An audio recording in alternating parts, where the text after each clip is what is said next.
Caríssimos irmãos e irmãs, estamos celebrando o domingo da oitava de Páscoa. Com esta celebração, nós iremos terminar o dia de Páscoa. Nós celebramos o dia de Páscoa em 8 dias para significar a sua plenitude e a plenitude do seu significado para nós, como a festa central dos cristãos. E hoje também, no segundo domingo da Páscoa, a igreja, desde o ano 2000, por ocasião de São João Paulo II, de quem temos aqui também as relíquias, aqui aos pés do quadro de Jesus Misericordioso, nós temos as relíquias de São João Paulo II. Foi São João Paulo II quem instituiu esta festa da misericórdia. Pois bem, eu gostaria então de lançar o olhar sobre o Evangelho a partir dessa ótica de Jesus misericordioso.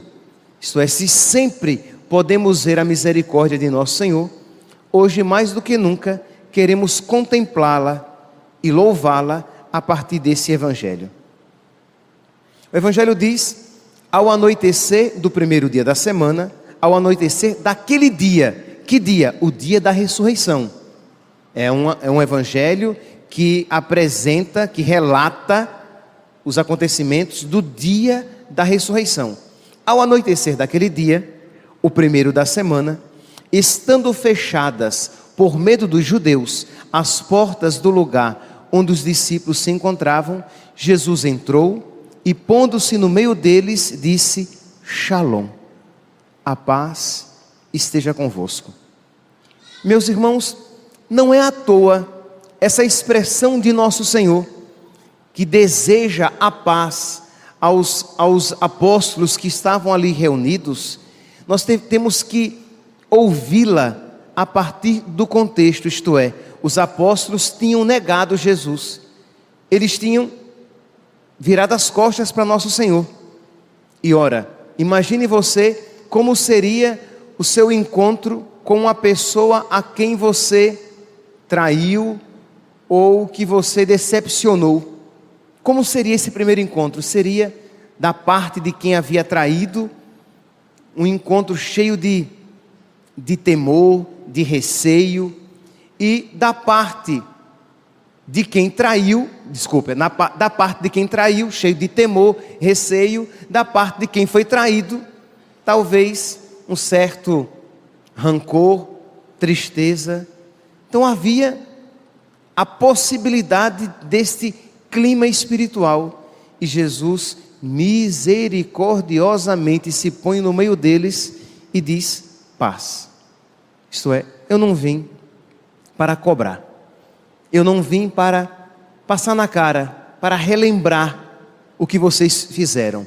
Shalom. A paz esteja convosco. Só com esta palavra Jesus manifesta toda a sua misericórdia.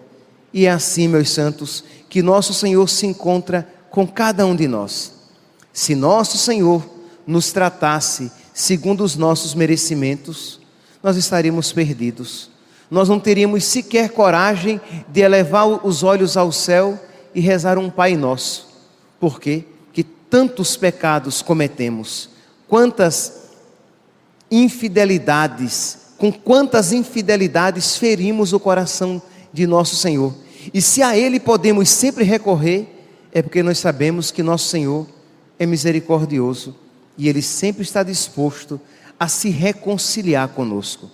Então, Ele se põe no meio deles e diz: Shalom, a paz esteja convosco. E diz que depois destas palavras, mostrou-lhes as mãos e o lado aberto.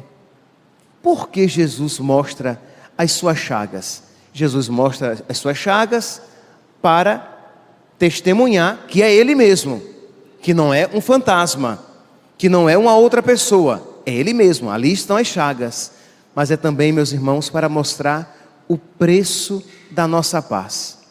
Isto é, se Jesus pode dizer Shalom, se Jesus pode dizer a paz esteja convosco, é porque Ele pagou com o seu próprio sangue o preço devido à nossa paz.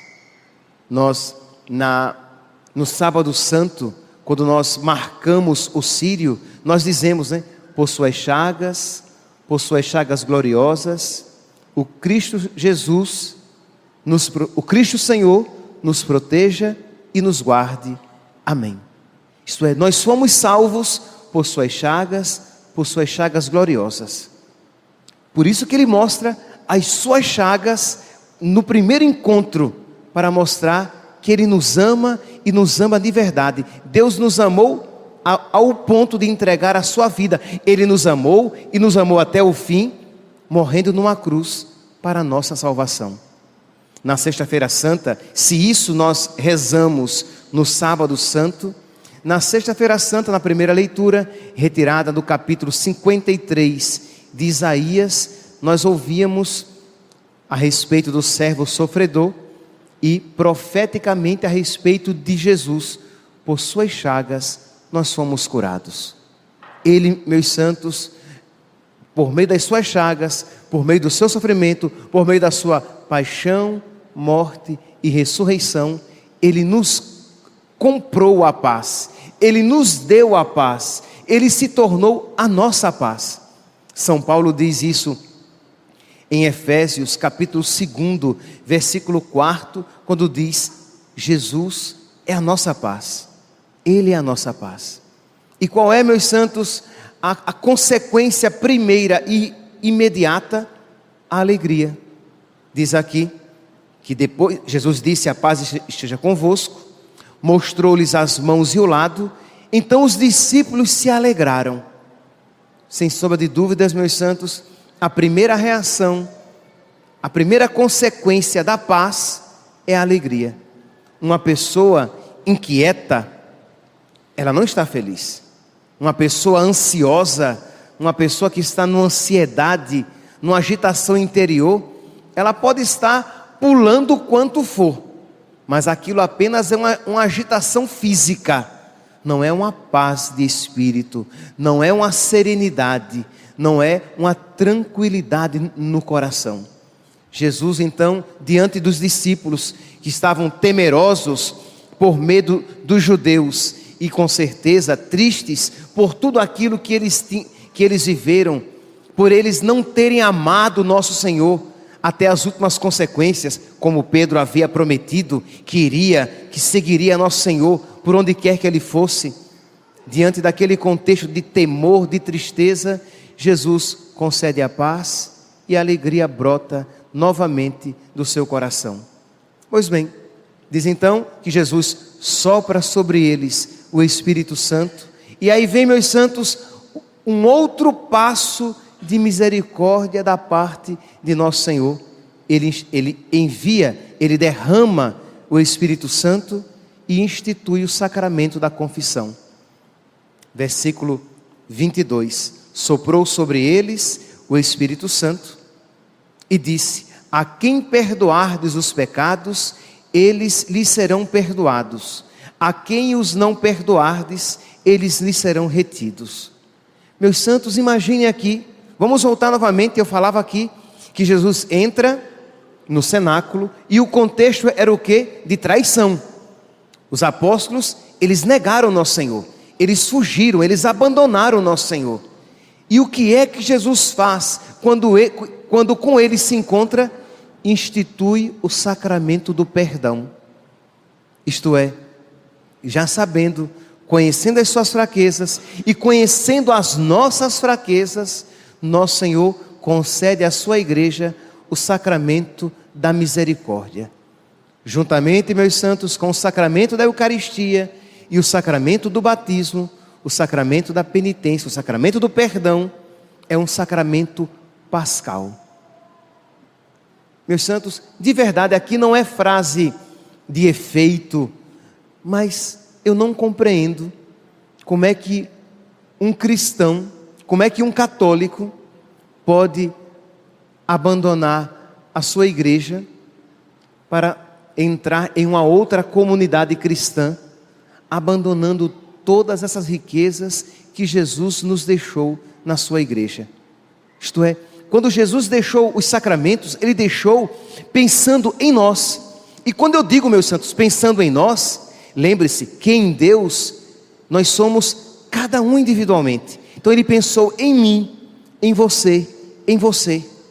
Por isso que Ele deixou o sacramento da reconciliação, porque Ele sabia que eu nem sempre seria a Ele fiel e necessitaria da sua misericórdia para com Ele me reconciliar, para me reconciliar com o Pai, para me reconciliar com a igreja.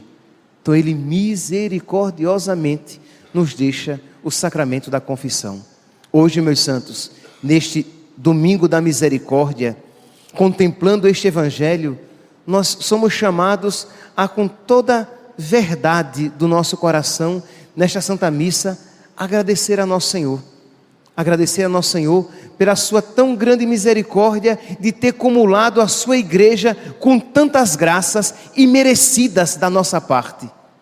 Que nós precisamos do sacramento da confissão é uma obviedade. Que nós mereçamos é outra história. E diante dos apóstolos que o haviam traído, que o haviam negado, que o haviam abandonado, Ele misericordiosamente institui o sacramento do perdão. Ora, meus santos, diante de uma tão grande misericórdia de nosso Senhor, nós também somos chamados a ter misericórdia. Isto é, se nós queremos receber a misericórdia de Deus, nós temos, segundo nosso Senhor mesmo nos ensina, nós temos que ser misericordiosos também com os nossos irmãos. Afinal de contas, com a medida com que medirdes, vós sereis medidos. Sede misericordiosos e alcançareis misericórdia. Então hoje, meus santos, no domingo da misericórdia, não é o dia apenas em que nós agradecemos a misericórdia que recebemos de Deus, mas nós demonstramos a nossa gratidão quando nós nos empenhamos também em demonstrar misericórdia para com os nossos irmãos. Aqueles irmãos inconvenientes, aqueles irmãos chatos, aquelas pessoas que nos magoam ou que nos magoaram e que eu ainda não dei um perdão perfeito. Isto é, você já deu o perdão necessário, por exemplo, para você comungar. Isto é, você não traz mágoa no coração, você não deseja o mal àquela pessoa, mas você ainda percebe aqui e ali no seu coração um certo desejo de afastamento, uma certa experiência de antipatia. Ora, quando nós olhamos para nosso Senhor, diante dos apóstolos, com tanta misericórdia, nós pensamos em nosso Senhor, diante de nós, com tão grande misericórdia também.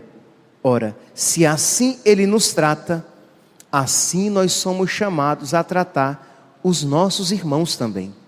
Eis que eu vos dou um novo mandamento: amai-vos uns aos outros como eu vos tenho amado. É verdade, meus santos, que perdoar como Jesus perdoou, só se Ele vier perdoar em nós. Só se Ele tirar do nosso peito este coração de pedra e nos der um coração semelhante ao seu, um coração de carne, um coração generoso. E não é exatamente isso que Ele nos dá quando nós o recebemos na Eucaristia. Quando nós, meus santos, comungamos, nós somos chamados, Jesus nos convida a que nós nos deixemos transformar nele. Quando você come um alimento, por exemplo, sei lá, você come uma maçã, a maçã se transforma em você.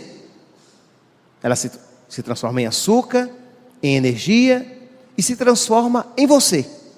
Mas quando você recebe Jesus, a graça quer realizar algo contrário. Você é chamado a se transformar no alimento que você recebe. É a cristificação. É este o caminho. Então, meus santos, diante da misericórdia tão grande de nosso Senhor, de um amor tão generoso, nós somos chamados também, neste domingo da misericórdia, a amar com generosidade, a amar com misericórdia também. Isto é, olhar aquele irmão chato, inconveniente, falador, linguarudo e lembrar que ele necessita da sua misericórdia. Isto é, olhar aquele irmão chato, inconveniente, falador, linguarudo e lembrar que ele necessita da sua misericórdia. E lembrar que você, meu santo, minha santa, provavelmente é também chata, inconveniente e linguaruda e faladora com outras pessoas. Entendem, meus santos? Nós somos pecadores e nós precisamos, tomando consciência dessa realidade, ser mais generosos no perdão. Senão, como é que nós receberemos a misericórdia que Deus quer nos conceder, se nós não estivermos dispostos a conceder misericórdia também aos nossos irmãos? É uma das medidas, é uma das consequências para que nós recebamos a misericórdia de Deus. São Pedro Crisólogo, ele diz que se eu for, ele diz isso inspirado, com certeza, na palavra de Deus. Ele diz: se você for misericordioso, Jesus, no juízo, será misericordioso também com você, de modo que você dá a Deus a medida de misericórdia com que você será tratado. Que se você for generosamente misericordioso com o seu irmão, generosamente você receberá, generosa e abundantemente, a misericórdia de Deus.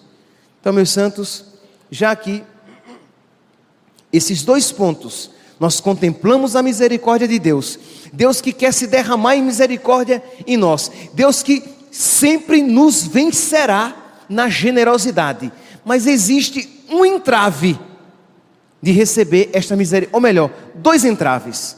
Primeiro, se nós não acreditarmos e não buscarmos a misericórdia de Deus, e segundo, se nós formos impiedosos com os nossos irmãos. Se assim procedermos, nós estaremos fechando o nosso coração para a misericórdia de Deus. E se você percebe que o seu coração é duro em amar com generosidade e é duro em perdoar com muita misericórdia, suplique a Deus hoje: meu Deus, por misericórdia, concede-me então um coração como o teu, para que eu perdoe aquela pessoa, para que eu ame com mais generosidade, para que eu seja mais dedicado no amor. Se você percebe que o seu coração é estreito em amar, hoje, peça mais do que nunca a nosso Senhor esta graça. Porque, meus santos, já falei aqui a vocês, quando nós pedimos aquilo que concorre para a nossa salvação, Deus sempre nos concede. Se pedirmos com humildade, se pedirmos com perseverança e pedirmos aquilo que concorre para a nossa salvação, Deus nunca nos nega. Se você pede um emprego, pode ser que aquele emprego não concorra para a sua salvação. Se você pede aquele casamento, aquele namorado, aquela namorada, pode ser que aquele rapaz e aquela moça não sejam para você. Mas se você pede a Deus a graça de amar, de amá-lo e amar os irmãos, não tenha dúvidas de que Deus isso quer conceder a você.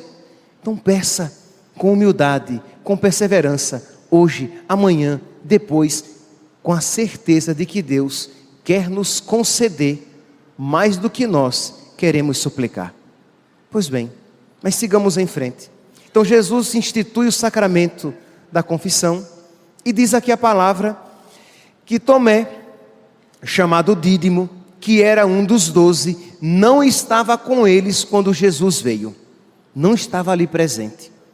Quando Tomé chegou, imagine, meus santos, os apóstolos dizem: nós vimos o Senhor.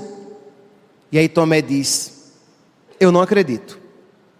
Mas, meus santos, nós ouvimos isso, nós vemos a incredulidade de Tomé, mas foi esta a postura dos apóstolos durante todas as aparições. Quem participou das missas, ou quem leu o Evangelho de segunda, terça, quarta, quinta, sexta e sábado, vocês viram que em todas as aparições, Jesus apareceu a Maria Madalena.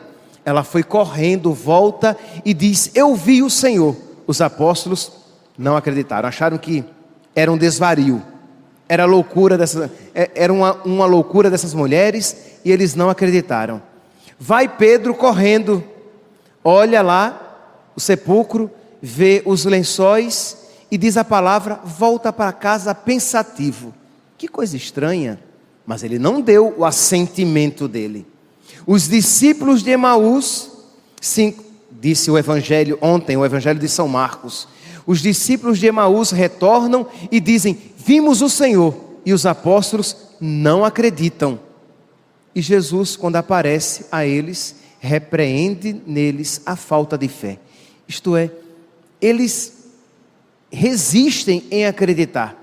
E eu dizia que este é um sinal de que os apóstolos não eram crédulos, eles não acreditavam em qualquer coisa. E por um lado, isso é muito positivo, porque nós não teremos dúvida de que se eles acreditaram, é porque eles tiveram sinais claros e inequívocos de que era Jesus. Quando eles viram, ficaram pensando, será que não é um fantasma? Jesus disse, tem algo para comer? Para mostrar que um fantasma não vai comer nada. E Jesus come. Mas só que Tomé, hoje, ele caprichou. Porque olha, ele não quer apenas ver, ele quer tocar. Ele diz, se eu não vir as chagas e não puser a mão nas chagas e no lado, eu não acreditarei. Não foi um pedido gentil. Não foi um pedido gentil, reverente, que respeitasse a dignidade de nosso Senhor. Ele foi até desrespeitoso, mas nosso Senhor foi misericordioso com ele e conosco, meus santos. Porque depois dessa experiência de Tomé, quem mais pode duvidar? Qual é a resposta nossa, senão a dele? Meu Senhor e meu Deus. E Jesus então, 8 dias depois, neste dia Tomé não tinha faltado à missa. Faltou à missa, não viu o Senhor.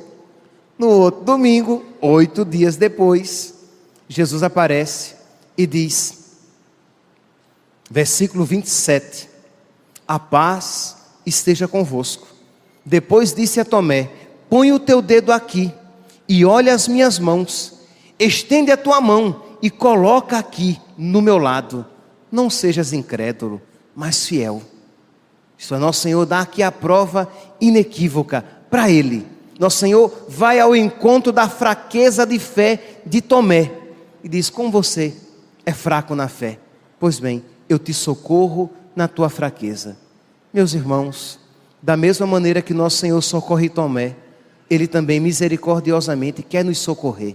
A sua fé é pequena, você percebe que você vacila com muita facilidade, seja humilde e reconheça a pequenez da sua fé e diga, meu Deus, concede-me a graça de ter uma fé maior, concede-me uma graça, Senhor, de a minha fé modificar a minha vida, concede-me a graça de ter ações na minha vida segundo a minha fé, que a minha fé não seja apenas teórica, que a minha fé não seja apenas abstrata, mas que a minha fé seja concreta, enraizada, encarnada na minha vida, que eu viva segundo a minha fé. Por misericórdia, Senhor, concede-me esta graça. Pois bem, Jesus então, e os apóstolos estavam ali presentes, e Jesus disse, acreditaste porque me viste? Bem-aventurados os que vão crer sem terem visto. Meus irmãos, São Pedro então, alguns anos depois, na primeira carta de Pedro, no capítulo 1, a partir do versículo 3, São Pedro ele está louvando a sua comunidade, de uma comunidade que nunca viu Jesus, de uma comunidade que nunca tocou em Jesus, mas de uma comunidade que cria em Jesus, e que cria em Jesus de tal maneira a perder os seus bens por causa dele, de uma comunidade que nunca viu Jesus, de uma comunidade que, a semelhança de Tomé, ou melhor, ao contrário de Tomé, que nunca tocou nas chagas de Jesus, mas que estava aos pés da cruz, sofrendo por nosso Senhor, com a esperança nos bens eternos. E isso toca o coração de São Pedro, de modo que ele ele tece um louvor a Deus. Bendito seja Deus, o Pai de nosso Senhor Jesus Cristo. Na sua grande misericórdia, Ele nos fez renascer pela ressurreição de Jesus Cristo. Ele nos fez renascer pela ressurreição de Jesus Cristo dentre os mortos, para uma viva esperança, para uma herança incorruptível, incontaminável, imacessível, reservada para vós no céu, para vós que sois guardados pelo poder de Deus, por causa da vossa fé, para a salvação que está pronta para se manifestar nos últimos tempos. Nós estamos aqui, a primeira carta de São Pedro foi escrita num contexto de perseguição, em que os cristãos, eles viviam marginalizados, eles não podiam ocupar cargos públicos, em que eles perdiam os próprios bens, em que quando descobertos e continuavam sendo cristãos, eles eram condenados à morte. E interessante, estes apenas pela graça de Deus em Jesus criam, sem nunca terem visto e nele tocado. Meus santos, esses cristãos somos nós. Nós também, da maneira como Tomé viu, nós nunca vimos o Senhor. E da maneira como Tomé tocou, nós também não tocamos o Senhor. Mas nós cremos em nosso Senhor. E nós podemos, meus santos, hoje viver uma fé muito mais profunda do que aquela que os apóstolos viveram antes de Jesus ressuscitado. Porque estes cristãos aqui, da comunidade de São Pedro, estavam perdendo tudo e perdendo a própria vida, mas não perdiam Jesus. E os apóstolos, antes de Jesus ressuscitado, eles tinham abandonado nosso Senhor. Então São Pedro continua: é isto que constitui a vossa alegria, apesar das aflições passageiras, a vos serem causadas ainda por diversas provações, para que a prova a que é submetida a vossa fé redunde para o louvor, para a vossa glória e para a glória de Deus, quando Jesus Cristo se manifestar. Este Jesus, vós o amais sem o terdes visto. São Pedro, ele estava presente quando Jesus disse: Tomé, você está crendo em mim só porque você viu? E ele sabia que Jesus disse isso a Tomé e dizia isso a todos eles, porque todos eles só creram porque viram. E São Pedro aqui, então, com o coração cheio de gratidão, diz: vocês creem em Jesus sem nunca o terem visto. Vocês creem nele sem nunca terem nele tocado. E isto para vós é fonte de uma alegria inefável e gloriosa. E esta alegria, meus santos, esta bem-aventurança a respeito da qual Jesus profetiza, não é uma realidade apenas para os cristãos lá da comunidade de São Pedro, lá no século I, século II, mas é uma realidade para todos nós, para que nós creiamos também em nosso Senhor dessa maneira. Vamos pedir hoje que nós louvamos a misericórdia de nosso Senhor, que ninguém hoje saia daqui da igreja sem suplicar a Deus uma fé dessa maneira, de uma fé firme, de uma fé verdadeira, de uma fé que nos capacite, se necessário for, perder algo por nosso Senhor, porque nós sabemos que estamos ganhando aquilo que a prata e o ouro não compram. Se nós perdermos algo neste mundo, o Senhor misericordiosamente nos recompensará abundantemente. Então vamos pedir, dentre outras graças que nós podemos pedir a nosso Senhor, que hoje mais do que nunca supliquemos a Ele este dom da fé que Ele concedeu aos apóstolos, que Ele concedeu à comunidade de São Pedro e que Ele conceda a todos nós, para que nós, sem termos visto e sem termos tocado nosso Senhor, à maneira de Tomé, que tocou o corpo visível de nosso Senhor, que nós tenhamos uma fé firme, forte, que transforme a nossa vida e nos faça cada vez mais semelhantes a nosso Senhor, morto e ressuscitado. Louvado seja nosso Senhor Jesus Cristo.